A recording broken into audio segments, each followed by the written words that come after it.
Salut à tous, David, NukeVapes. Aujourd'hui, ça va être la première vidéo pour ceux du fond qui n'écoutaient pas, donc la vidéo dont j'avais parlé dans le vlog il y a quelques jours de ça. Donc aujourd'hui, on va parler des reconstructibles, mais on va parler des reconstructibles en général. Pour tous ceux d'entre vous qui êtes sur des Ego avec un Nivode ou avec, qui sont sur des setups qui sont plutôt classiques, qui marchent très bien d'ailleurs, hein, qui sont de bons setups, mais qui voulaient passer un peu à la vitesse supérieure, vous entendez parler de reconstructibles, de mode, de puissance variable, tout ça, vous comprenez pas trop de quoi il s'agit. Dans cette vidéo, je vais essayer de faire le tour un petit peu rapide de toutes les petites choses qu'il y a à savoir quand on s'attaque au monde du reconstructible, qui seront valables en fait pour tous les atos. Ça sera pas une vidéo qui sera basée sur un ato en particulier reconstructible, ce sera une vidéo qui sera basée sur tous les reconstructibles en général, puisqu'en fait il y a des règles de base à connaître et à savoir pour pouvoir faire des reconstructibles, et une fois qu'on connaît ces règles, on en attrape un nouveau, même un qu'on n'a jamais vu ou qu'on n'a jamais essayé, et on va réussir à le faire tout simplement parce qu'on va appliquer ces règles. Ok, donc cette vidéo va être divisée à peu près en 4 parties. Donc dans la première partie, je vais vous montrer, vous dire un petit peu quel genre de matériel il faut que vous arriviez à rassembler pour commencer les reconstructibles et pas vous dire « Ah mince, j'aimerais bien faire ce truc-là, j'ai tout sauf ce petit bidule ». Donc avec cette liste-là, vous prenez votre reconstructible et cette liste de matos, vous checkez que vous avez bien tout, et normalement vous pourrez faire à peu près n'importe quel reconstructible avec, quel que soit le modèle. Voilà. Donc on va commencer par parler de matos. Ensuite, on va parler un petit peu d'air, parce que les reconstructibles, c'est quasiment 80% d'air. C'est-à-dire comment on gère l'air dans un reconstructible va définir de pas mal de choses, la qualité de la vape, du tirage, de l'alimentation en juice dans le coil, de plein de choses. Donc l'air est très très important, ça va être la deuxième partie de cette vidéo. Ensuite, on va parler de l'absorption, donc ce que les Anglais appellent le wicking. Je sais pas s'il y a un mot pour ça, peut-être absorption en français.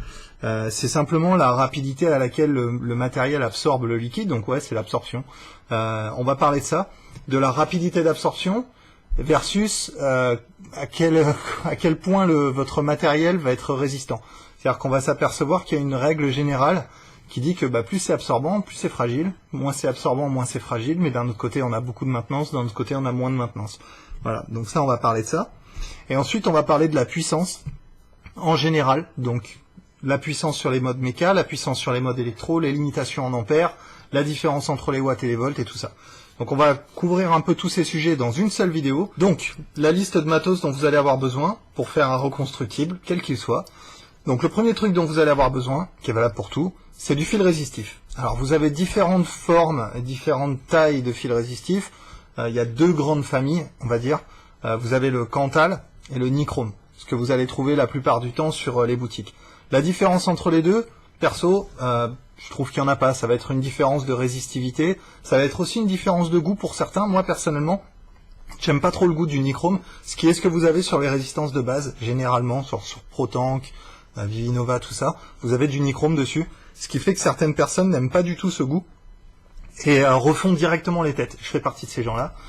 Quand je reçois ce genre de consommable, je vais vaper un petit peu avec la tête d'origine si je dois faire une review dessus, ne serait-ce que pour voir si ça fonctionne bien, mais généralement quand je la refais avec le Kanthal, ça va très bien. Zdong l'a mentionné dans une de ses vidéos, je dois pas être le seul apparemment.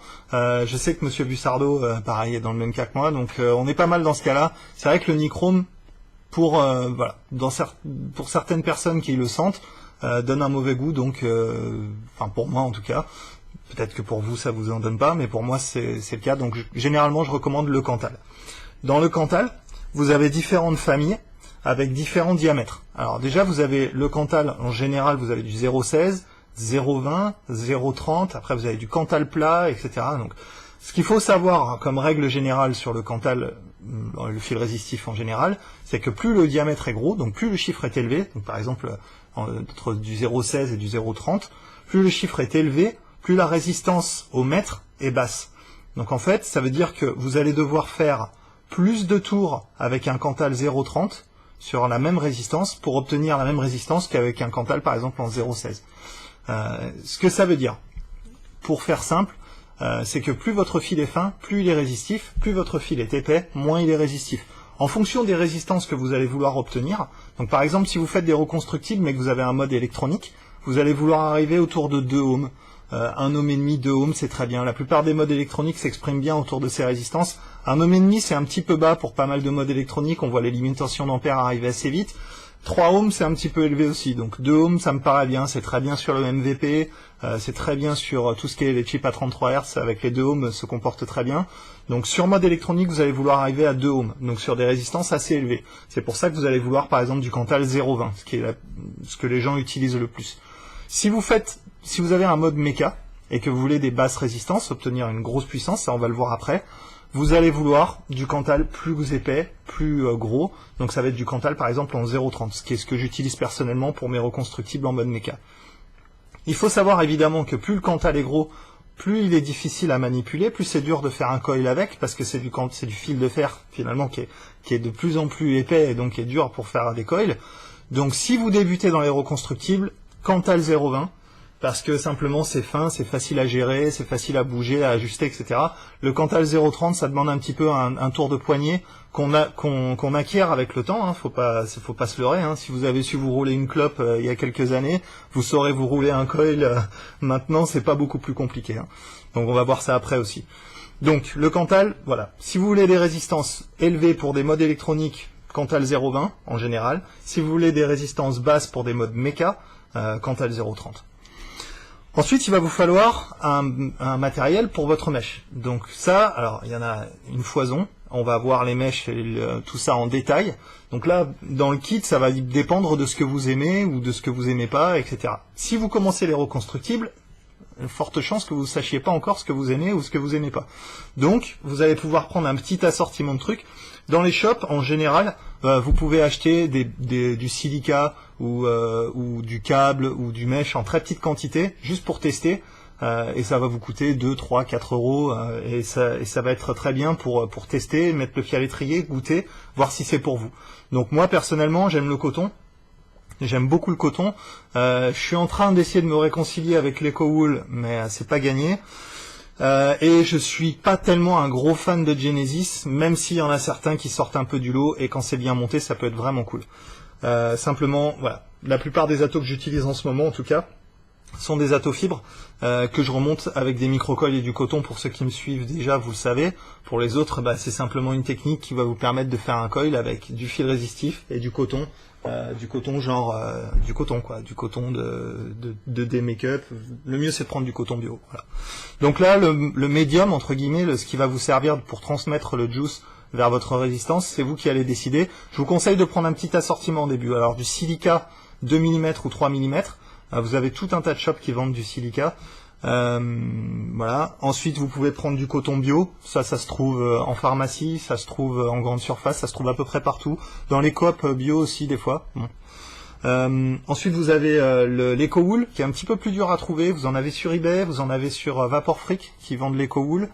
Et enfin, vous avez tout ce qui est mèche, câble et tout ça, si vous voulez faire du Genesis, si vous sentez que c'est pour vous. Donc, prenez-vous un petit assortiment de tout ça. Câble, mèche, prenez un truc. Voilà, un petit peu de mèche, un petit peu de câble, un petit peu de machin, puis vous testez, vous regardez si c'est pour vous. Et il y a plein de façons dans le même ato pour tester vos montages et voir ce qui est vraiment pour vous. Donc on va y venir. Ensuite, il va vous falloir un petit coupe-ongle. Alors des petits outils comme ça qui vont être utiles tout le temps. Le coupe-ongle, c'est vachement bien pour couper le silica ou couper le coton. C'est vachement bien aussi pour couper le Cantal. Ça coupe, c'est suffisamment coupant pour du fil de fer. Donc un petit coupe-ongle, genre coupe-ongle quoi, un petit truc, je vais vous le montrer en gros plan. Ensuite, il va vous falloir des aiguilles et des seringues, simplement pour pouvoir pomper le juice des tanks, faire des petites manips comme ça. Des fois, quand on fait des reconstructibles, on s'est merdé, hop, il faut enlever le juice, il faut le remettre, etc. Donc il vous faut une petite seringue. Moi, perso, j'utilise une seringue 5 ml avec un embout, un embout rose comme ça qui va très bien pour mes petits tanks et ça me sert de vidange. Ensuite, il va vous falloir des ciseaux. Donc ça, les ciseaux, si vous aimez utiliser des ciseaux. Ensuite, un petit briquet tempête ou un chalumeau. Alors, vous avez le choix entre prendre un truc méga king size ou prendre un truc plus petit. Ça, c'est un genre de fer à souder gaz qu'on peut choper en grande surface, que j'ai payé extrêmement cher pour ce que c'est. Mais sinon, un petit briquet tempête, ça va très bien. Ensuite, il va vous falloir un voltmètre. Un voltmètre, vous pouvez choper un voltmètre sur Amazon pour une vingtaine d'euros ou en grande surface. Voilà, ça ressemble à ça, c'est une petite boîte. Ils sont jaunes et noirs, ils vont très bien. il y a deux branches dessus. Alors le voltmètre c'est pas obligé si vous avez par exemple un mode comme le Vamo qui va vous permettre de mesurer les résistances. Mais si vous avez un mode méca et que vous cherchez à faire des résistances très basses, il y a de fortes chances pour que votre mode électro, à part le Tesla qui indique quand même la résistance même s'il shoot pas, ou le MVP, il y a quelques modes comme ça qui indiquent la résistance mais qui shoot pas, mais sinon il y a de fortes chances qu'ils vous mettent simplement une erreur, genre il y a un court-circuit. Donc le voltmètre c'est toujours un bon allié, même des fois parfois pour voir où est-ce qu'on a un problème, parce que parfois les atomiseurs reconstructibles se mettent en court-circuit ailleurs que sur le coil, et c'est difficile de savoir d'où ça vient, et parfois on se dit ah tiens, est-ce que j'ai une résistance infinie entre ce point et ce point? Si c'est pas le cas, vous avez un problème au sein de l'atto. Donc le voltmètre va vous permettre de vous dépanner quand même de temps en temps. Pour 20 balles, je trouve que ça vaut le coup. Donc un petit voltmètre, et ensuite il vous faudra un tournevis multi-embout. Alors moi c'est perso, c'est ce que j'utilise, vous pouvez utiliser plein de trucs, il y a aussi des coffrets de tournevis, mais bon ça prend de la place pour rien. Moi perso j'utilise un tournevis multi-embout avec des petits embouts comme ça, Cruci, tournevis plat, Allen et tout, et ça me permet justement de, voilà, un tournevis de précision multi-embout pour toutes les petites vis de reconstructibles quand on n'a pas la petite clé Allen ou le petit tournevis plat qui va bien pour telle ou telle vis parce que ça change vachement. Donc voilà, ça c'est mon kit. Je me balade avec ce kit dans une petite mallette quand je pars faire des reconstructibles, notamment au Vapero. Donc voilà, j'ai une petite mallette avec mon matos à l'intérieur, et ça va très bien. Avec ça, j'arrive à tout faire. Ah oui aussi, bon c'est avec la seringue, mais vous faudra une aiguille si vous voulez faire du microcoil. Donc avec la seringue, vous aurez une aiguille. Normalement, vous pourrez vous servir de ça pour faire vos microcoils. Ok, donc ça c'était la liste de matos dont vous allez avoir besoin pour faire vos reconstructibles. Une fois que vous avez ça, vous êtes pépère, vous pouvez prendre votre premier râteau reconstructible et commencer à travailler dessus. Comme premier râteau reconstructible, ce que je vous recommande, c'est des choses simples. C'est des choses par exemple comme le Igo W ou le Igo L, qui sont des choses, des plateformes très simples d'utilisation avec des postes, des trous, on fait son coil, on met son trou, voilà. Ça coûte pas très très cher. C'est des râteaux en plus qui sont de bonne qualité, qui vont vous permettre de faire plein de montages, de tester plein de trucs. Même du Genesis si vous voulez dedans, pour voir si c'est vraiment votre vape. Le microcoil Genesis, le machin, vous allez pouvoir tout tester avec ces drippers. Et ce qui est bien, c'est que ça vous fait pas non plus dépenser trop de juice. Parce que quand on prend par exemple un Naga ou un truc comme ça, bah on le prend, on le remplit, et puis voilà, puis ça coûte un petit peu plus cher, etc. Donc un petit Igo W, un petit Igo L ou n'importe quoi, et vous serez tranquille. Donc l'air, c'est hyper important dans les reconstructibles. Et il y a beaucoup de problèmes et de solutions qui sont basées simplement avec ce que j'appelle l'airflow, enfin ce que tout le monde appelle l'airflow. L'airflow c'est quoi? C'est le courant d'air à l'intérieur de votre atomiseur. L'air en fait a plein d'influences sur votre reconstructible. C'est ça qui va définir vraiment, à peu de choses près, 80% de la qualité de votre vape.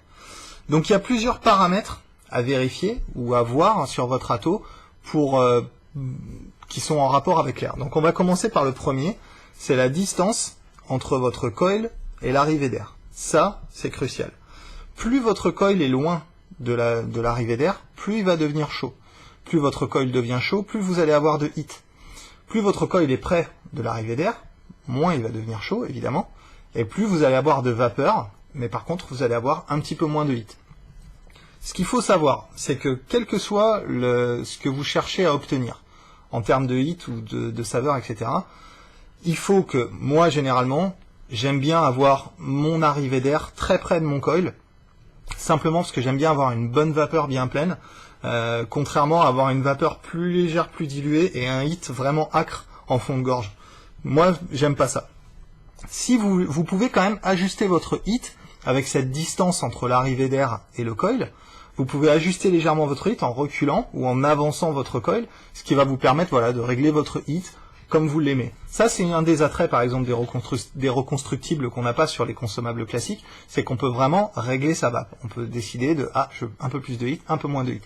Parfois, vous allez prendre un atto et vous dire, oh la vache, cet atto, il me déboîte la gorge, je comprends pas. C'est facile à comprendre, quand ça déboîte la gorge, c'est que vous avez votre coil qui est trop loin de la chambre d'air, de l'arrivée d'air, pardon, ou alors que l'arrivée d'air est trop petite. Et ça va avoir deux influences. Alors on va parler de la taille de l'arrivée d'air, ce qui est important. Sur un atto, par exemple, sur un atto comme le Igo W, ou n'importe quel atto dripper comme ça, vous allez avoir des trous de base. Et vous allez entendre beaucoup de gens dire « Ah, moi j'ai repercé le mien, j'ai fait un trou plus gros », ou sur des Genesis par exemple, ça se fait beaucoup aussi. L'effet que ça a en fait, d'avoir un trou plus gros, ça va vous permettre d'avoir plus de vapeur et d'avoir un coil qui chauffe moins.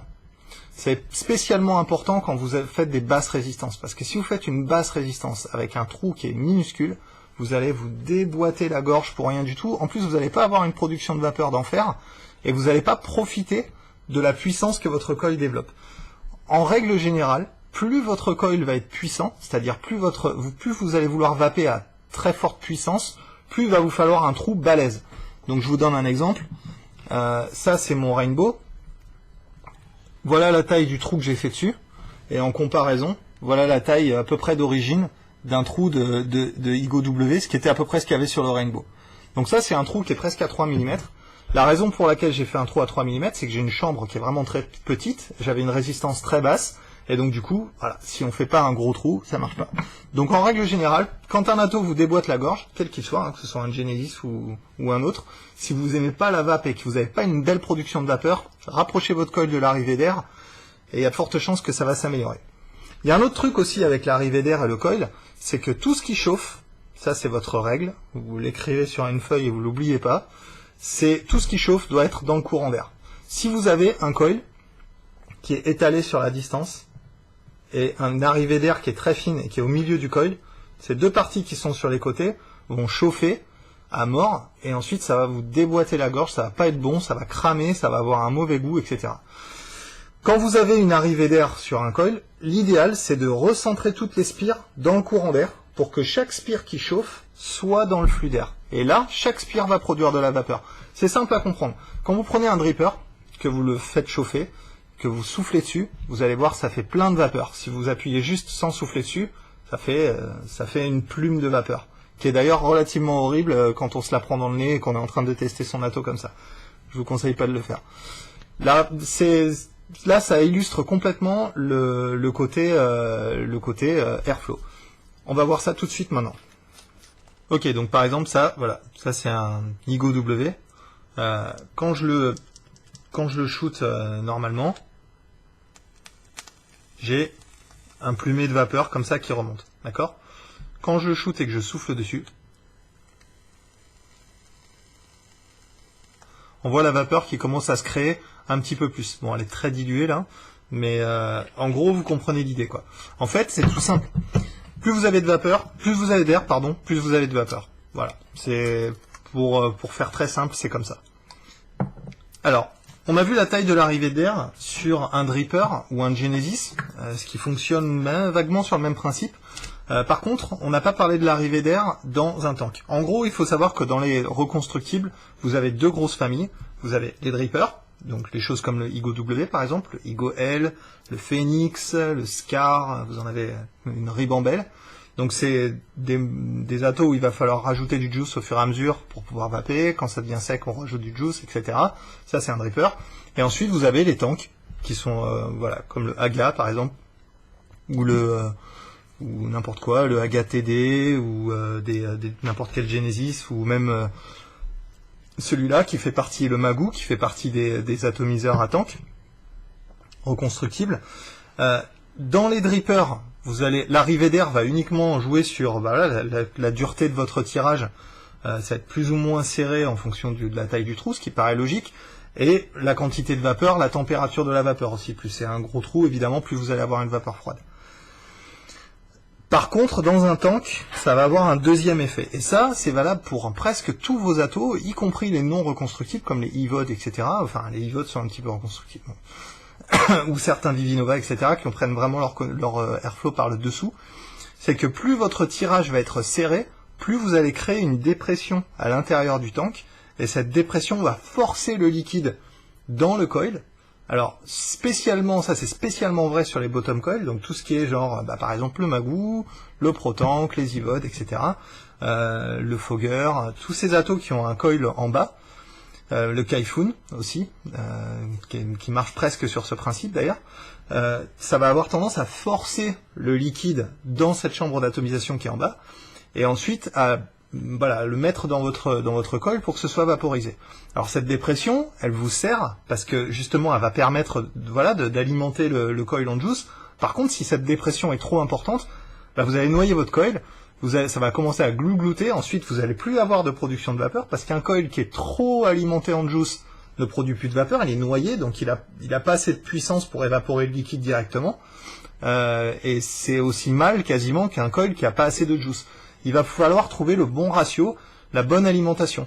C'est pour ça que sur la plupart des reconstructibles qui sont en bottom coil, l'airflow est super important, parce que c'est ce qui va en même temps définir le tirage évidemment, mais ça va aussi définir l'arrivée de juice sur votre coil.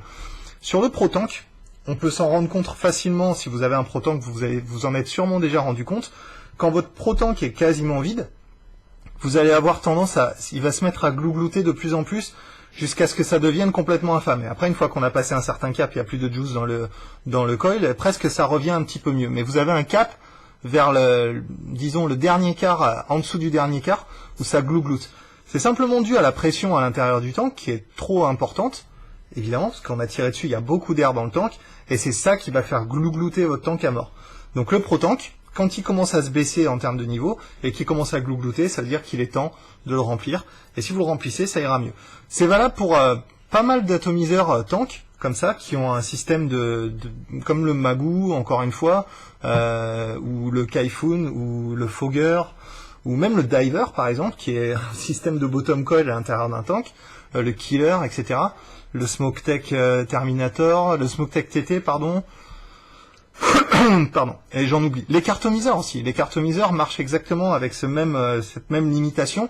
C'est-à-dire que si vous n'avez pas du tout d'airflow en bas, vous allez tirer, et au bout d'un moment, ça va être noyé, vous allez boire du juice. Donc, faites attention à votre arrivée d'air en bas. Si vous sentez que c'est vraiment trop serré, c'est qu'il y a un problème. Arrêtez, essayez de fixer le problème. Alors, pour fixer le problème de l'airflow sur les modes classiques, vous avez un tank qui s'appelle le AGR, et qui est fourni avec une bague. Je suis en train de chercher mon mode. Il est là. Donc là, je l'ai monté par exemple sur le Ego W. Cette bague là, qui est en dessous là, je vais vous la montrer en gros plan. En fait, c'est une bague qui va vous permettre de visser le AGR à la base sur le tank, mais aussi elle va vous permettre d'avoir de l'airflow. Et sur les modes où les batteries qui n'ont pas trop d'airflow, cette bague, eh ben, des fois, elle sauve des vies, quoi. Donc rien que pour ça, ça vaut le coup d'avoir un petit AGR, juste pour pouvoir monter cette bague d'airflow en cas de besoin, et puis pour pouvoir monter un tank si vous voulez. Voilà. Donc ça, c'était pour l'arrivée d'air. On va aussi parler de l'air dans les atomiseurs. Alors là, c'est là qu'on va rentrer dans la partie un petit peu compliquée du truc, mais enfin voilà, qui n'est pas si compliqué que ça, mais qui va vous permettre de décider ce que vous voulez en fait. Vous allez avoir en général dans les reconstructibles et même dans vos atomiseurs deux choix. Soit vous allez avoir une grosse chambre d'atomisation, soit vous allez avoir une petite chambre d'atomisation. Donc par exemple, on reprend le cas du Rainbow, c'est une toute petite chambre d'atomisation. Sur un ato comme par exemple le Ego W, qu'on va reprendre en exemple, qui est quelque part, sur le Ego W, vous allez avoir une chambre d'atomisation qui va être plus large. L'effet que ça va avoir, c'est que sur un atomiseur avec une toute petite chambre d'atomisation, vous allez avoir plus de goût. Moi, c'est ce que j'ai remarqué. Sur le Kaifun, par exemple, c'est un très gros ato en soi, mais la chambre d'atomisation en elle-même est réduite à son strict minimum avec les petites mèches et le petit chapeau au-dessus, qui est conique, et ensuite on a un tout petit filet qui sort et qui va jusqu'au drip tip.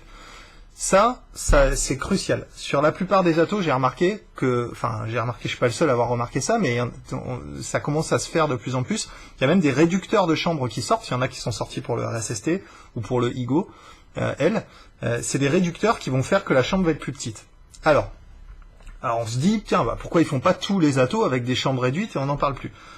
L'inconvénient d'avoir une chambre réduite, évidemment, c'est que vous faites monter la température de la vapeur. Il y a certaines personnes qui aiment pas ça s'arracher la tête.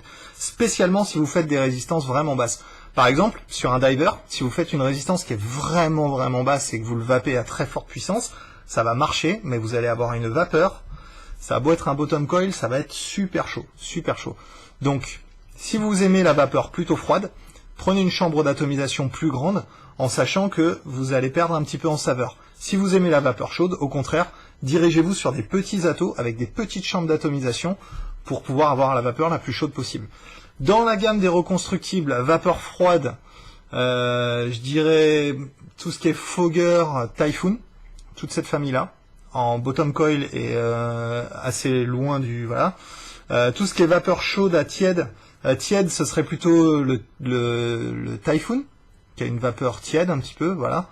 Et ensuite, si vous aimez les vapeurs vraiment chaudes, prenez des drippers comme ça en 16, montez-les avec une petite résistance et croyez-moi, vous pourrez faire cuire un steak avec votre vape. Donc voilà, ce qu'il faut savoir. Grande chambre d'atomisation, goût un peu moins prononcé, vapeur un peu plus froide. Petite chambre d'atomisation, goût un peu plus prononcé, vapeur un petit peu plus chaude.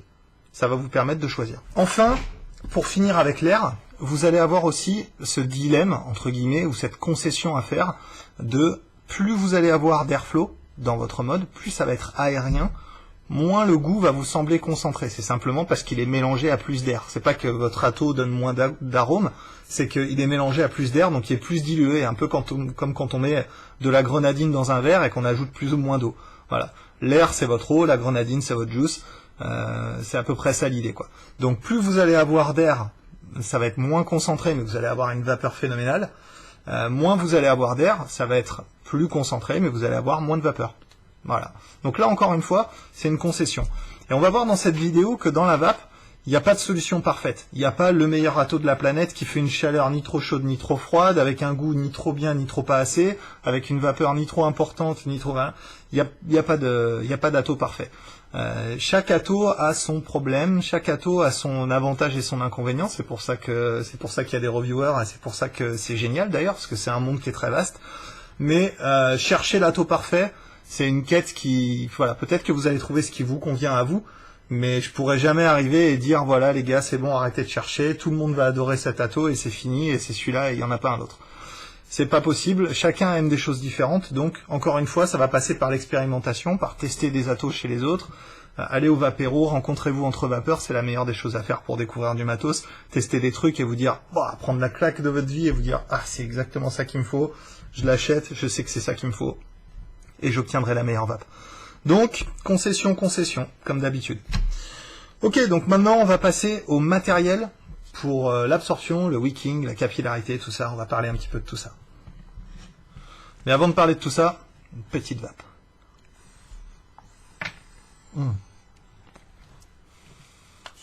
Mes amis, Snake Oil.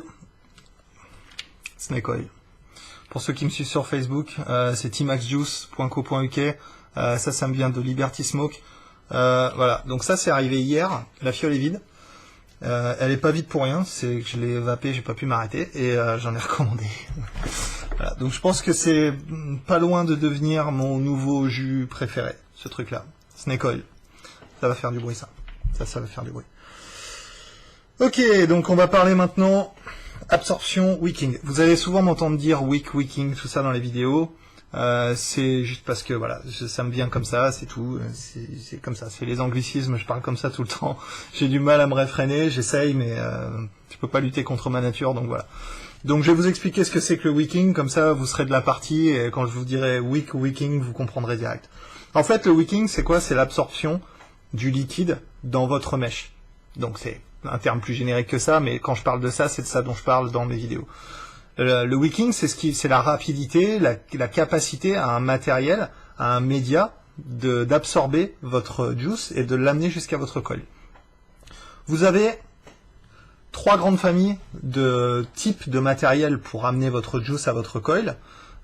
Vous avez en premier le métal, donc le câble, le mesh, etc. Donc ça, c'est des structures métalliques qui marchent par effet de capillarité. Ensuite, vous avez le silica, qui est en fait un dérivé de la fibre de verre, qui est pareil, qui marche par capillarité, de la même façon, comme un papier absorbant un peu, avec des millions de fibres. Donc c'est des fibres déjà beaucoup plus fines que dans le métal. Il y en a beaucoup plus. C'est un petit peu plus fragile, évidemment, que du métal, puisque en final, à la fin, le silica, voilà, c'est de la fibre de silice, donc c'est cassant, c'est fragile. Et ça résiste par contre aux très hautes températures, donc c'est quand même assez résistant aux hautes températures, et c'est un matériel qui est très bien adapté justement à la e-cigarette. Et enfin, en dernier, vous avez le coton, ce qui est le truc que tout le monde utilise en ce moment. Alors, on s'aperçoit que dans ces trois grandes familles de matériel, il y a une règle qui semble s'appliquer, c'est que plus votre matériau, plus ce que vous allez utiliser pour faire votre mèche et marche bien, absorbe vite le liquide et va vous amener le plus de liquide possible à votre coil, plus il est fragile. Le coton, c'est ce qui marche le mieux, sans problème. Je veux dire, c'est indéniable. Par contre, c'est de très loin le matériel le plus fragile de toute la famille. C'est-à-dire que du coton, on peut pas faire un dry burn, qu'on peut pas le nettoyer en chauffant. S'il y a plus de juice et que vous avez un goût de brûlé, c'est fini. Ce goût de brûlé, il est là. Vous pouvez enlever votre coton, en remettre un neuf parce que c'est fini. Vous allez avoir le goût de brûlé tout le temps. Et c'est un matériau aussi qui est assez friable et assez difficile à travailler quand on fait un coil. Ensuite, vous avez le silica qui est un peu entre les deux, qui est le truc un peu, voilà, la solution intermédiaire, c'est-à-dire que c'est suffisamment, ça a une très bonne capillarité, une très bonne capacité d'absorption. C'est relativement résistant à la température, voire très résistant. Et c'est quelque chose qu'on peut dry burner, qui est assez facile d'entretien et même assez facile à utiliser. C'est pour ça que je recommande le silica aux débutants. Si vous commencez les reconstructibles, le silica c'est très bien. Le coton c'est bien aussi, mais on peut faire des bêtises au début qu'on peut rattraper sur du silica, qu'on peut absolument pas rattraper sur un coton. Donc quand vous commencez, vous prenez pas la tête avec le coton tout de suite, faites-vous la main sur du silica parce que c'est plus tolérant, ça va être plus facile à utiliser au début. Même si vous entendez des mecs comme moi ou d'autres reviewers dire que c'est de la balle le coton et qu'il n'y a pas mieux, etc. C'est vrai, c'est le cas, mais c'est pas du tout le truc le plus facile à masteriser, surtout quand on commence. Donc quand vous commencez, silica, ça me paraît le top. Et ensuite, vous avez entre guillemets, dans le bas de l'échelle, dans les matériaux, entre guillemets, qui marchent le moins bien avec le juice, vous avez tout ce qui est métal. Donc le mesh, le câble, etc. Alors, j'entends déjà les gros fans de Genesis gronder dans le fond de la salle. Je vous concède que un câble avec du mesh autour et du fil résistif, c'est un coil qui est complètement indestructible. On fait un dry burn là-dessus et c'est reparti pour un tour, ça remarche.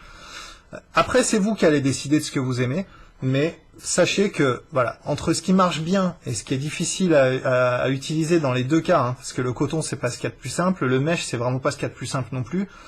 Prenez le silica si vous débutez, et ensuite faites-vous votre avis sur est-ce que vous préférez les Genesis avec du câble. C'est une vape qu'il y a plein de gens qui aiment, mais qui est quand même assez compliquée, assez difficile à faire et qui demande un certain savoir-faire. Ou alors faire des mèches avec du coton, ce qui aussi demande un certain savoir-faire et qui demande une certaine habitude des reconstructibles. Voilà. Et enfin, vous avez aussi un truc qui est un peu hybride là qui est sorti, vous avez les hybrides. Alors moi ce que j'appelle les hybrides, c'est les trucs qui sont un peu entre les deux. Vous avez un truc qui s'appelle le Tweak. J'en ai pas vu encore en France, c'est assez galère à trouver, ça se trouve sur eBay. En fait, c'est quoi? C'est de l'EcoWool, donc c'est de la gaine silica, donc c'est comme de la mèche, sauf que c'est une gaine qui est creuse. Et à l'intérieur, il y a du coton. Wouh! Donc ça sonne super bien sur le papier. Il y en a qui l'ont utilisé, qui trouvent ça génial. J'ai pas encore essayé. Vu le cauchemar que c'est pour moi d'utiliser de la gaine, pour l'instant, je mets le tweak de côté, mais c'est quelque chose que vous entendrez peut-être parler dans une future vidéo. Ce qu'il faut savoir, c'est que suivant le type de média que vous allez utiliser, et un truc qui est valable avec tous les médias d'ailleurs, c'est de ne jamais noyer son coil, ou alors de ne pas trop peu l'alimenter. Vous allez devoir trouver le juste milieu entre une suralimentation en juice, qui va vous baisser votre production de vapeur, qui va vous faire glouter votre râteau si c'est un bottom coil, ou qui va qui va vous faire pas marcher votre râteau, vous donner une vapeur un peu pourrie, une vape qui est pas très bonne, ou le dry heat. Ce qu'on appelle le dry heat, c'est genre quand il y a plus de juice sur la mèche et que là on crame du sec, on a le coil qui rougit et là ça devient dégueulasse. Donc ça va être un challenge pour vous dans votre reconstructible d'arriver à garder ce coil constamment mouillé, imbibé de juice, mais jamais noyé. C'est-à-dire qu'on voit pas des mares de juice à l'intérieur de votre dripper ou que dans votre Kaifoun ça remonte jusqu'à la cheminée d'air, etc. C'est vraiment un ratio qu'il va vous falloir maîtriser. Et après, ça dépend des atomiseurs. Il y a des façons de régler ça. Mais dans la plupart des atomiseurs, votre challenge avec votre matériau que vous allez utiliser pour faire votre mèche, ça va être de le garder entre complètement détrempé et complètement sec, pile poil entre les deux. Voilà. Et là, vous allez avoir une super vape. C'est un peu ce qu'on avait vu dans la vidéo du diver, pour ceux qui ont regardé la vidéo du diver. Si vous l'avez pas vu, je vous recommande de la regarder parce qu'il y a pas mal de bases aussi là-dedans. Le diver, en fait, il y a un trou, on n'a pas le choix, il fait une taille finie et c'est comme ça. Donc le diver, on règle l'arrivée de juice avec la quantité de mèche qu'on met à l'intérieur de la coupe en céramique.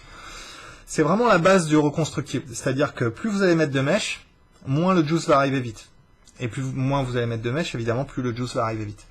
Ça va aussi varier en fonction de la viscosité du juice que vous utilisez. Ce qu'il faut savoir, en général, dans les viscosités, c'est que plus vous avez de PG, donc de propylène glycol, plus c'est fluide. Plus vous avez de VG, donc de glycérine végétale, plus c'est visqueux. Si vous avez un jus qui est en 100% VG, vous allez avoir un jus qui va être extrêmement visqueux, comme par exemple le Bobas Bounty, qui est vraiment très visqueux. Si vous avez un jus qui est 100% PG, comme la plupart des jus chinois, le Dekang, etc., vous allez avoir un jus qui va être extrêmement fluide, et donc qui va avoir tendance à glouglouter pas mal. C'est pour ça qu'il y a 3 mèches sur les ProTank, et que pour nous qui ne vapons pas beaucoup de 100% PG, ça fait immanquablement un dry heat, simplement parce que le juice n'arrive pas assez vite sur le coil. Donc ça c'était pour les matériaux en général, pour faire votre mèche.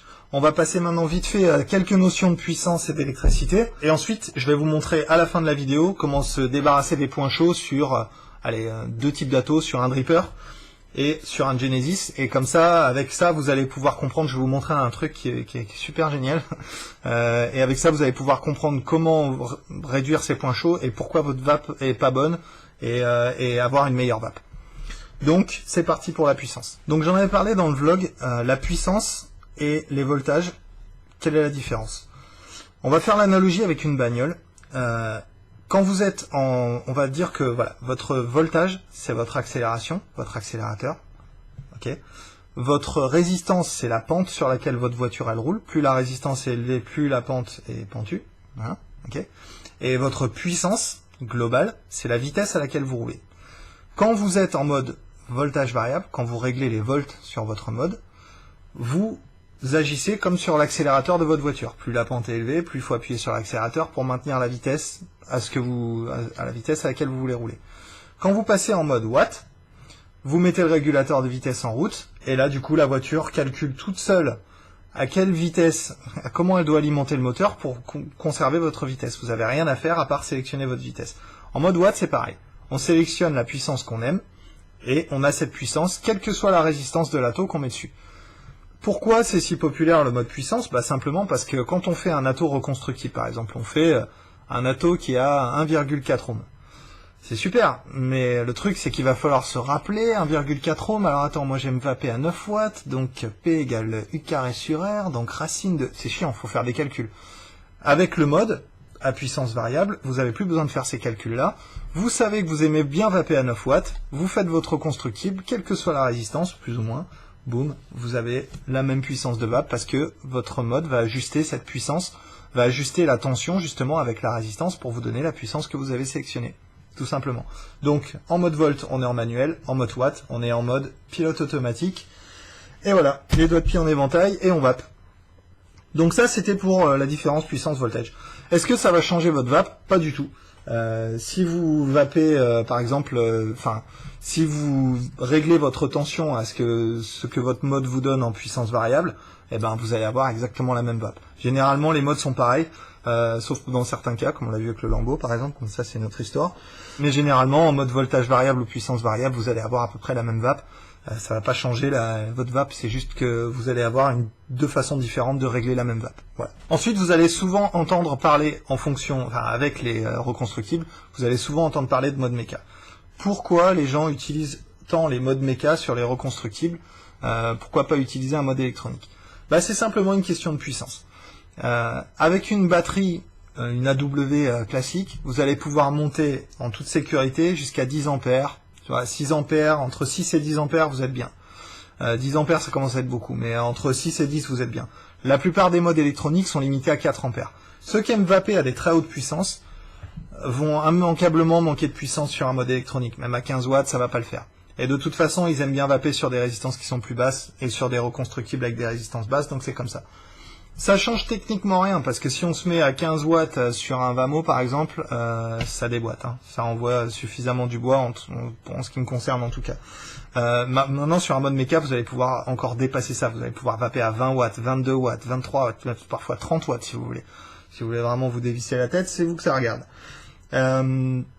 Moi, je le conseille pas aux débutants. Ce que je vous conseille quand vous commencez les reconstructibles, c'est un mode électronique, pas un mode mécanique. Le mode mécanique, c'est quand on sait ce qu'on fait, qu'on est sûr qu'on va pas se faire un short, qu'on vérifie ses Atto au voltmètre et qu'on a l'habitude.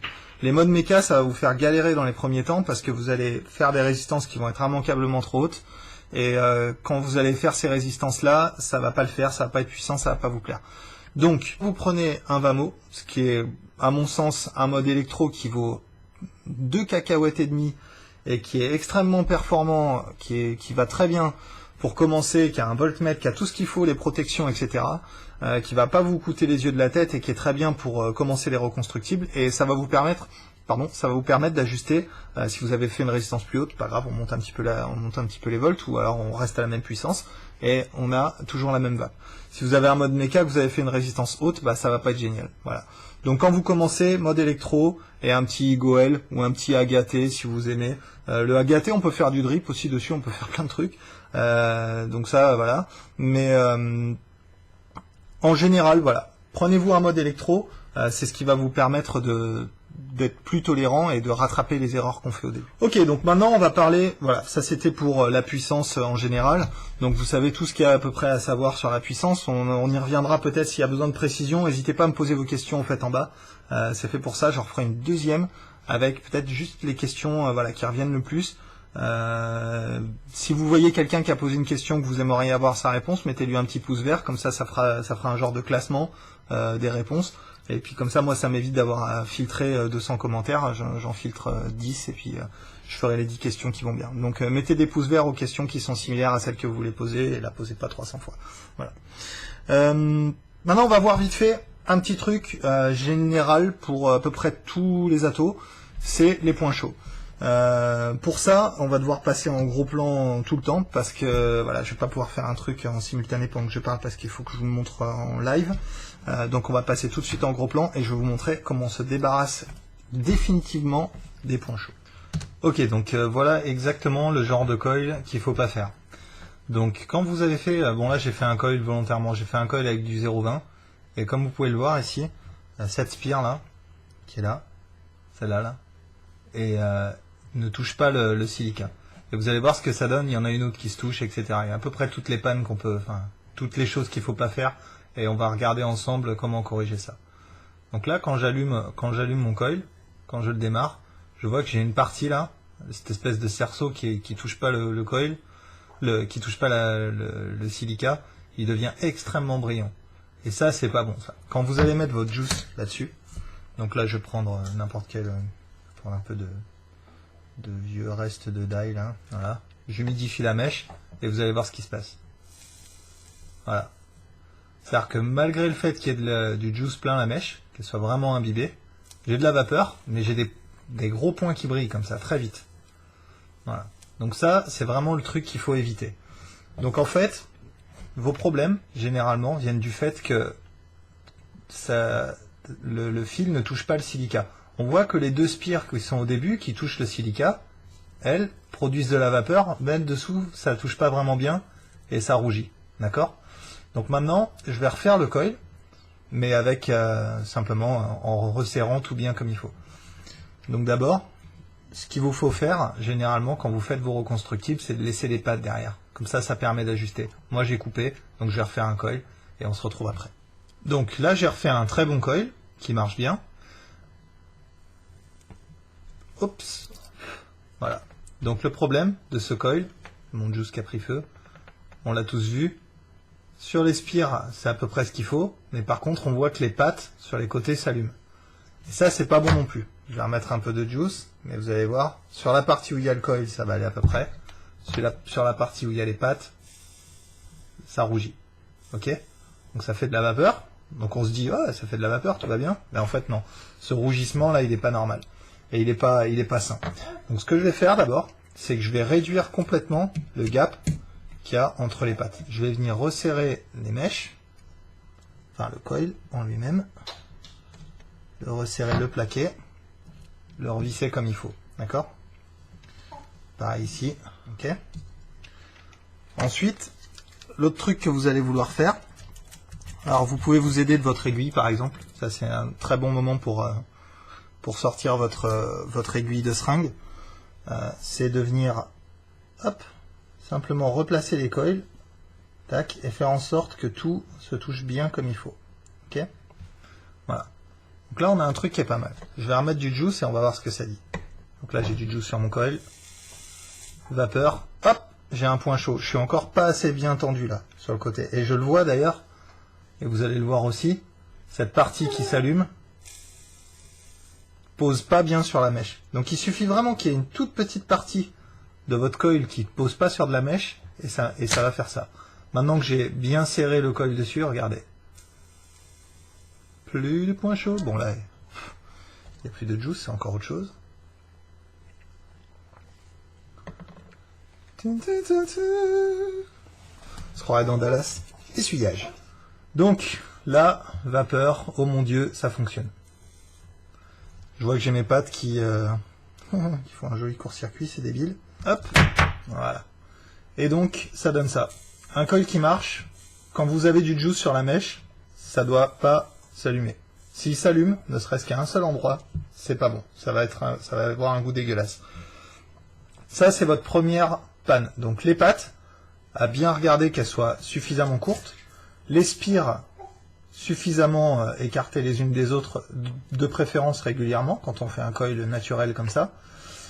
Faire attention aussi que le coil ne touche pas la partie négative, et c'est à petit peu près tout.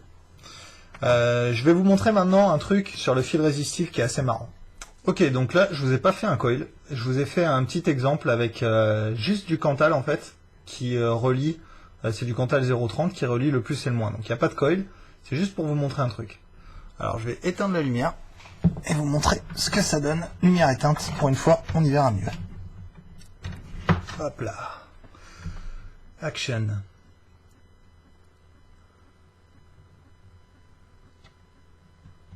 Ok. Donc on voit clairement que la chauffe s'arrête net à l'angle en fait. J'ai fait un petit angle aux pattes là, et on voit clairement que la chauffe elle s'arrête là. Alors, elle s'arrête là, pourquoi j'en sais rien. Je vous avoue que j'en sais foutre rien. J'ai juste vu ça dans la vidéo de Peter Kay, là, le gars qui faisait qui a inventé entre guillemets la technique du pulse sur la Genesis, et il expliquait qu'il fallait faire une petite indensation comme ça pour se libérer des points chauds. Donc ça, c'est valable sur les Genesis, c'est valable sur les drippers. Quand vous avez vraiment pas le choix et que vous avez des pattes longues, bah vous faites un angle comme ça. Alors moi j'utilise ça pour le faire. C'est une pince, c'est un genre de pince à ongles mais vachement précise, vachement fine. Et j'attrape le fil tout simplement. Et puis je lui donne un quart de tour comme ça. Et ça fait un angle.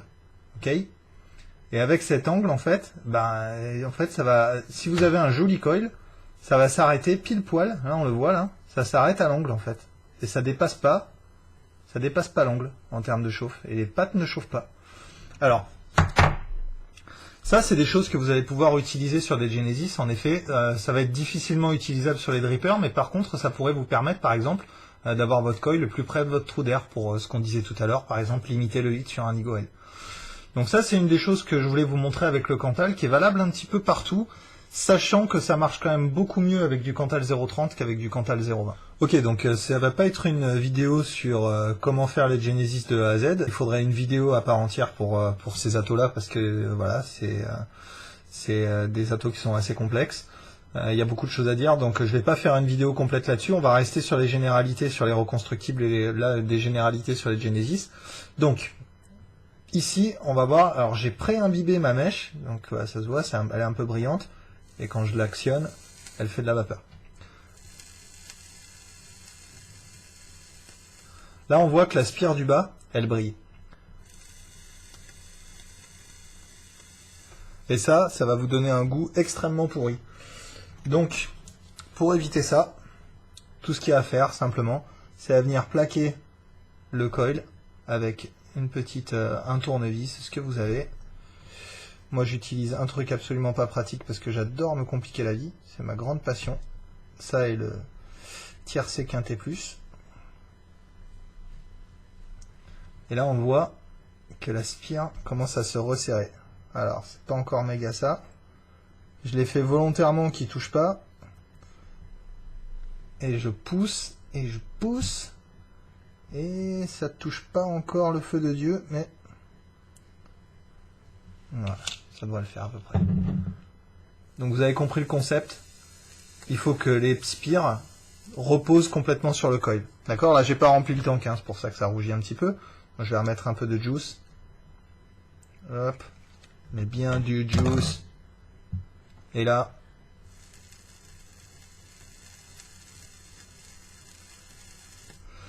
Aucun problème.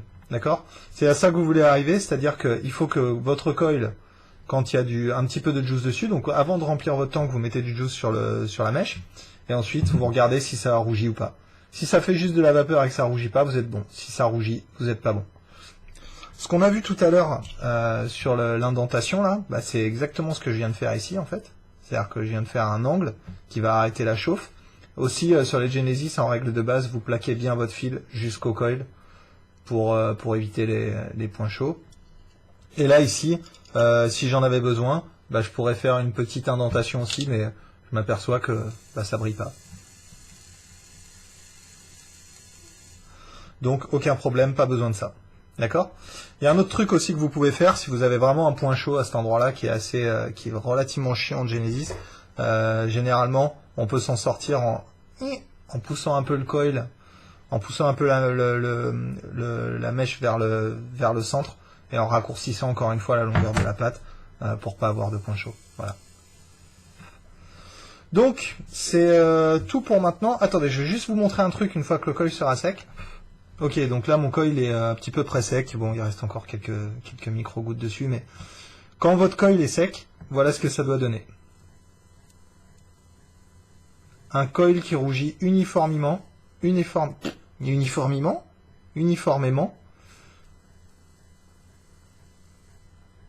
Ok, tac, tac. Pas de point chaud, pas de fil en l'air qui brille. Pas de chemise ouverte, et le coil qui fonctionne. Voilà. Bon, bah on va repasser en plan large, et ce coup-ci, on va vraiment finir la vidéo.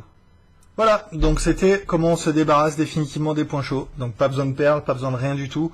Il suffit de faire un angle dans le fil, c'est tout bête, c'est tout con. Il suffit de faire un petit angle dans le fil, et ça arrête la chauffe. Alors, ça par contre, me demandez pas pourquoi, j'en sais absolument rien. J'ai regardé un petit peu partout, je sais pas pourquoi c'est comme ça, mais en tout cas, je sais que cet angle-là, ça arrête la chauffe net à l'endroit où il y a l'angle, et du coup, ça vous évitera d'avoir des pattes qui sont trop chaudes.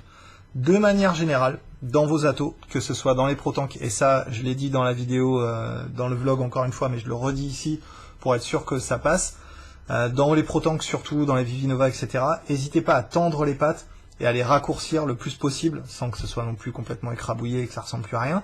Mais n'hésitez pas à les tendre un petit peu si vous voyez que ça chauffe, pour justement réduire la distance des pattes et éviter d'avoir des hot legs ou des pattes chaudes. Voilà. Et que ces pattes chauffent et soit du fil qui chauffe en l'air, ce qui est le mal absolu dans les reconstructibles. Vous voulez absolument pas que votre fil rougisse quand il y a du juice sur votre mèche. Que ce soit dans un Genesis, que ce soit sur un dripper, que ce soit sur du silica, du coton, du mesh, du câble, n'importe quelle mèche que vous allez utiliser, s'il y a du juice sur votre mèche et que ça rougit, c'est que votre fil il touche pas bien le mesh, et que ou le silica ou l'éco-wool ou le coton, qu'il est en l'air, et quand il est en l'air, ce fil il chauffe et il donne un goût dégueulasse à votre vape.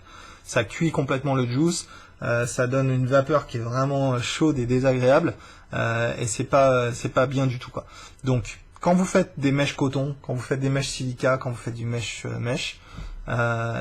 faites bien attention à ce que le fil résistif touche la mèche de longue, c'est-à-dire que tout le résistif touche la mèche, comme quand on fait par exemple un reconstructible avec des épissures comme sur le Magoo. Faites bien attention à ce que même les épissures que vous avez faites soient posées sur la mèche et qu'il y ait vraiment uniquement le non résistif qui sorte, ou alors si vous n'avez pas de non résistif, faites en sorte que ces pattes soient le plus court possible pour éviter d'avoir ces pattes qui chauffent et qui donnent un goût complètement horrible à votre vape. Si vous n'avez vraiment pas le choix, ce que vous pouvez faire aussi parfois, c'est simplement venir reposer un petit peu de mèche sur les pattes pour simplement les refroidir en espérant qu'il y ait un peu de juice qui se mette dessus. Ça marche pas à tous les coups, mais parfois ça marche. Mais comme on a vu, il suffit simplement de faire une petite indentation comme ça, un petit angle dans le fil, et ça arrête la chauffe à l'endroit où il y a l'angle. Donc ça marche très bien et il n'y a pas de raison de s'emmerder. Ça marche super bien sur les Genesis, d'ailleurs c'est ce que la plupart des gens qui font des Genesis font. Une petite encoche avec un tournevis plat d'un côté, une petite encoche avec un tournevis plat de l'autre, pour arrêter la chauffe uniquement sur le coil. Et quand vous avez du juice sur votre coil, ça doit pas rougir du tout. Quand il est sec, évidemment, il faut que ça rougisse, sinon ça veut dire que ça marche pas. Mais quand il est humidifié, quand vous avez du juice dessus, il faut pas que ça rougisse. Ok, c'était tout. C'était la vidéo pour ceux du fond qui écoutaient pas. Vous savez qui vous êtes. Donc je vous dis à la prochaine pour une prochaine vidéo, évidemment. Abonnez-vous à la chaîne pour pas manquer les prochaines updates. Je vous retrouve sur le Facebook à facebook.com/nukewaves ou sur YouTube. Posez-moi vos questions, envoyez-moi des PM, contactez-moi plutôt sur Facebook, pour l'instant c'est plus facile. Le site arrive, je suis en train de le faire, donc patience, ça va pas tarder. Et voilà, il y a plein d'autres vidéos qui arrivent, j'ai reçu plein de trucs, donc ça va être génial. Voilà. Donc je vous dis à bientôt, et en attendant, on continue de vaper. I know Kung Fu. Show me.